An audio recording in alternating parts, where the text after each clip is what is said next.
lokasi Gereja GKS Maranatha menyaksikan kegiatan Rakernas Lembaga Bantuan Hukum Sumba Barat, Sumba Tengah. Untuk itu kami ke pengurus untuk mewawancara terkait Rakernas tersebut. Ini apakah Rakernas ini betul-betul untuk memantapkan anggotanya atau memang Rakernas seperti apa, Pak?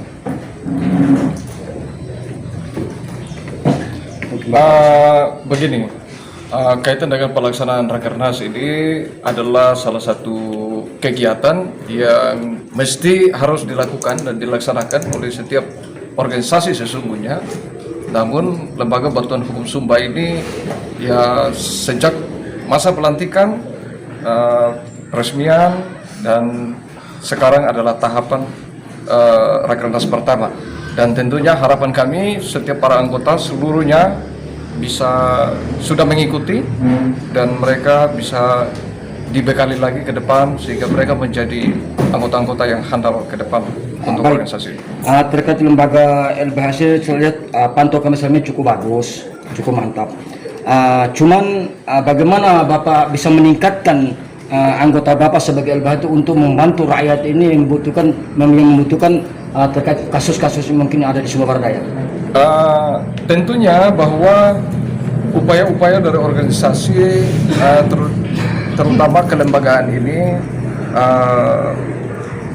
kedepannya akan ada pembekalan bahwa tentunya mereka juga sudah dibekali bahwa keberadaan mereka betul-betul tulus dan ikhlas membantu masyarakat dengan tidak mengharapkan apa-apa, dan ini betul-betul murni adalah pelayanan sosial untuk lembaga ini dan untuk kepentingan masyarakat sehingga masyarakat bisa paham.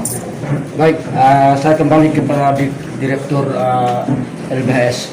Sedikit Bapak, terkait kasus yang ada di Sumba Barat Daya ini masih betul-betul masyarakat masih membutuhkan bantuan LBH. Kira-kira sudah berapa kasus Pak setelah pelantikan waktu itu Pak yang ditangani oleh LBHS Sumba Barat Daya?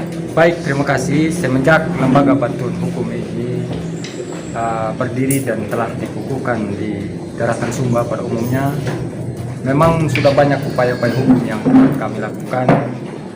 Yang pertama, banyak hal ya, kasus-kasus yang kriminal. Kemudian ada kasus yang paling adalah kasus perdata. Kami lakukan upaya lewat lembaga ini. Yang pertama, kami lakukan mediasi. Ada banyak masalah yang kami selesaikan lewat mediasi dan sampai tidak naik ke tahap tingkat peradilan. Itu salah satu upaya yang dilakukan. Kemudian ada beberapa keberhasilan yang dilakukan oleh anggota LBH dalam ini Daratan Sumba, khususnya di DPP ini, mengusut beberapa kasus yang ada indikasi korupsinya. Terbukti adalah salah satu kepala desa yang Wali Setotok, dan itu adalah salah satu upaya yang dilakukan atas kerjasama yang baik kepada pihak kepolisian dan segala pihak sehingga terungkap fakta yang sesungguhnya. Yang berikut, beberapa upaya-upaya yang telah kami lakukan lewat lembaga ini, kami sangat mengharapkan beberapa pihak untuk melakukan kerjasama yang baik. Karena lahirnya lembaga ini adalah tumbuh dari hati nurani yang ikhlas adalah orang Sumba. Terpatri karena dengan dukungan hati yang ikhlas sehingga terbentuknya lembaga ini, dan hari ini adalah hari yang ketiga dalam Rakernas. Puji Tuhan, semenjak dibukanya Rakernas yang perdana pada tanggal 8 Februari tahun 2021 yang merupakan strategi-strategi internal daripada lembaga ini, sehingga kami merancang beberapa program-program ke depan dalam bentuk program baik jangka panjang maupun jangka pendek. Kemudian bagaimana kita melakukan pendidikan penyuluhan hukum terhadap pembekalan terhadap tim terlebih khusus anggota LBH.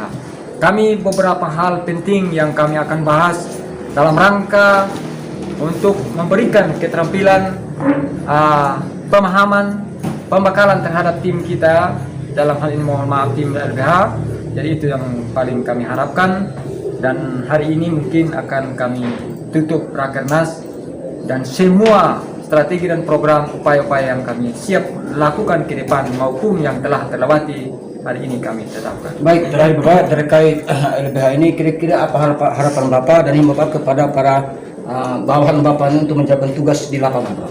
Ya, yang menjadi harapan himbauan itu yang pertama agar kita benar-benar menjalankan tugas secara profesional dan terlebih khusus kita menegakkan sebuah kebenaran dan keadilan. Nah, itu harapan yang kita. Sehingga agar anggota LBH yang telah mengabdi dan telah dikukuhkan sebagai pembela rakyat dalam ini, pembela masyarakat miskin, agar benar-benar mereka menjalankan tugas secara profesional dan sesuai dengan aturan yang berlaku. Baik, terkait bawahan Bapak apabila melenceng dari aturan yang Bapak menjalankan aturan ini, apabila bawahan Bapak itu melaksanakan tugas tidak sesuai dengan aturan, sanksi apa yang diberikan Bapak kepada para anggota? Sanksi ya, kami punya kode etik. Kode etik itu ya, itulah hari ini yang kami dalam rakernas itu yang kami bahas. Yang berikut ketika salah satu oknum melanggar itu ya, kami akan adakan rapat yang dipimpin oleh Dewan Kehormatan di lembaga ini. Apabila terbukti benar dia melakukan atau melanggar tentang kode etik lembaga, ya terpaksa kami akan copot dan kami akan bicara sanksi. Ada sanksi sesuai dengan mekanisme ALDR daripada lembaga ini, anggaran dasar rumah tangga dan anggaran daripada lembaga bantuan hukum Sumba. Baik, kami telah mewawancarai Direktur LBHS Sumba Barat terkait rakernas hari ini. Untuk itu kami ke Pimpinan. senior dari wartawan, saya terkecil di wartawan 7 tahun. Mungkin Bapak bisa menceritakan terkait rakernas Bapak, mulai dari kemarin sampai sekarang. Ya, ini niat bagus. Artinya bangunan konsep melaksanakan sebuah kegiatan akbar tentang rakernas ini luar biasa. Karena mungkin rakernas ini kan salah satu momen untuk kita bisa mengeluarkan pikiran-pikiran cerdas kita terkait dengan persoalan pendampingan, penanganan beberapa kasus dan kelalaian yang terjadi baik di tingkat desa, kecamatan, dan pemerintah kabupaten. Dan saya melihat, saya sebagai Dewan Pengawas selama ini, yang walaupun secara substansial saya tidak terlalu tahu tentang action dan eksekusinya teman-teman, tetapi lewat media itu luar biasa lah. Ini bagaimana pendampingan teman-teman, contohnya ada kasus Kepala Desa Toto. Nah sekarang mungkin sudah mau diproses dan P21 kayaknya itu. Terus dengan gesekan dari kasusnya Kepala Desa Toto sekarang, akhirnya semua desa yang 197 desa sekarang itu kan lagi kebakaran jenggot mereka. Nah ini luar biasa, saya wajib memberikan sebuah apresiasi sebagai Dewan Pengawas. Lalu di sisi lain, saya melihat dengan aksinya teman-teman, di situ ada terjadi sebuah proses freedom of justification. Di situ ada kebebasan melaksanakan segala kegiatan. Nah, tinggal sekarang itu apakah teman-teman sudah memiliki sebuah bekal yang sangat besar, tidak? Nah, untuk mendapatkan bekal besar itu pada saat kita melakukan sebuah eksekusi dan aktivitas kita sebagai lembaga bantuan hukum, di sini sebentar momennya. Mari kita ambil, kita petik dan kecuri pikiran-pikiran cerdas dari teman-teman dan terakumulatif dalam potensi yang kita miliki sehingga menjadi modal utama ke depan. Baik Bapak, LBH ini saya lihat cukup bagus untuk masyarakat. Dan saya mendengar sendiri bahwa LBH betul-betul membantu. Yang pertama itu kita harus melakukan sebuah transformasi luar biasa kepada publik. Karena seperti apa eksistensi daripada LBH ini belum semua tahu. Tinggal sekarang itu lewat aktivitas teman-teman, selain mereka mengeksekusi kasus dan peristiwa yang terjadi di lapangan secara faktual, marilah mereka memberikan sebuah pendidikan, memberikan sebuah edukasi terhadap masyarakat sehingga mereka tahu apa itu LBH. Karena LBH melihat dari sisi esensial sangat luar biasa karena membantu masyarakat-masyarakat kecil yang istilahnya jauh dari penanganan, jauh dari pelayanan, jauh dari pendekatan, baik dari tingkat pemerintahan kabupaten, kecamatan sampai ke tingkat desa. Nah ini sebenarnya luar biasa. Nah tinggal sekarang itu mari kita bergandeng tangan menyatukan konsep berteriak soal kebenaran. Terkait hukum kasus berbiasa pikiran itu. Saya sangat simpati dengan pertanyaan itu. Nah sekarang sebesar apapun juga kegigihan dari teman-teman LBH, tetap harus belum membangun sebuah konsep secara ideal. Bagaimana relasi itu harus dibangun dari semua aspek. Salah satu aspek yang harus diperjuangkan, bagaimana membangun sebuah kemitraan adalah media. Karena apapun juga alasan, media itu memiliki sebuah tempat yang paling tinggi. Kalau tanpa media, tidak akan kuat teman-teman. Biar mereka berteriak soal apapun juga tidak akan mungkin. Baik Bapak mantan wartawan terkecimpung 7 tahun. Kira-kira apa himbauan harapan Bapak kepada media Bapak? Harapan saya, yang pertama bermain dengan cerdas. Yang kedua, jangan dilakukan sebuah pendekatan dengan membiarkan persoalan dengan antipasi yang sangat serius. Karena itu akan memendulkan idealisme kita sebagai orang media. Saya sangat sepakat, mari bergabung bersama. Kasus banyak, ada pemparan begitu besar yang terjadi di desa. Di desa itu tempatnya, orang berdosa banyak di sana. Baik, terakhir Bapak, tanggal 9 ini Hari Pers Nasional Bapak. Ya. Bapak sebagai mantan wartawan, Bapak ucapkan apa Hari Pers Nasional Bapak? Proposiat kepada teman-teman media, karena saya juga adalah mantan alumni media. Luar biasa, mari bersatu, mari membangun NKRI yang terbaik. Karena apapun juga alasan, kecerdasan dan kebaikan, kesejahteraan ada di media. Baik. Biar seperti apapun juga jawabnya, Presiden kalah dari media. Baik, Bapak, harapan Bapak kepada Direktur LBHS ini sebagai DPR seperti apa Bapak? Ya, banyak lah. Yang pertama, Pak Direktur cari uang. Karena apa? Pikiran cerdas banyak. Tapi kalau soalnya pikiran cerdas itu tidak punya uang, sama aja. Oleh karena itu, Pak Direktur bersama dengan teman-teman harus kreatif membangun sebuah relasi dalam artian donatur untuk mencari uang supaya teman-teman bisa bergerak. Contoh, sebentar di perampungan, pikiran-pikiran cerdas dari berbagai macam komisi, jelas segala kegiatan akan membutuhkan uang. Nah sekarang cari uang, cari donatur, tetapi cari donatur yang lurus-lurus, jangan cari donatur yang kotor lah, jangan sampai dia suruh kita tutupin kasur, kan ya bahaya juga. Tapi ingat, jangan bergeng dengan pemerintah kabupaten. Kita harus memiliki sebuah independensi. Mari kita bergerak dengan naluri kita sendiri. Kalau kita bergeng dengan pemerintah kabupaten, nih. Baik, saya sebagai Kaperwil NTT Global Yes. News, saya lihat ini rekrasi ini cukup bagus dan Yeah. ini karena rapat kerja nasional. Yeah. Kenapa Bapak tidak mengundang ini dari pemerintah terkait? Karena ini rakernas betul-betul berharga dan ini rakernas nasional. Begini, teman. Kalau kita melibatkan para stakeholder mereka sebagai pengambil keputusan di tingkat kabupaten, ya kita akan dikebiri. Dan kita akan mandu dari sisi idealis. Alangkah lebih bagusnya, bagus. Hasil pencerdasan pikiran sekarang ini kita telurkan kepada mereka, kirim kepada mereka, dan mereka lakukan itu. Kalau mereka tidak lakukan, komunitas LBH akan berteriak. Bagus, saya lebih suka, kita bebas. Bandingkan kita bilang, bos, saya kasih bantuan, Anda amankan. Aduh, fatal. Tapi Bapak, apa Bapak berani mengungkap kasus yang ada semua barang yang terpendam selama ini Bapak? Siap. Kasus 2017 masih ada. Masalah tanah di pesisir ada. Kasus penggelapan dengan pembiayaan rumah jabatan siapa? Saya tidak tahu, tapi nanti saya akan ekspos. Siap. Baik, terima kasih kami sudah senior kami dari wartawan. Mungkin kami ke pembina sedikit terkait LBH ini. Nanyai kemana Bapak selama ini Pak?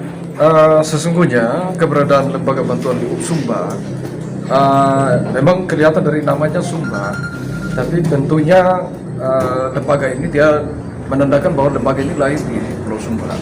Tentunya untuk semua kabupaten yang ada dan DPC sudah berada di kabupaten-kabupaten tersebut, 4 kabupaten. Tapi sesungguhnya kalau mau dilihat dikaji dari dasar hukumnya, izin lembaga ini sesungguhnya untuk Indonesia, begitu. Untuk Indonesia dan bahkan kita juga bisa kasus-kasus di luar negeri kita bisa juga. Baik, kenapa Bapak bisa tertarik di LBH ini Bapak?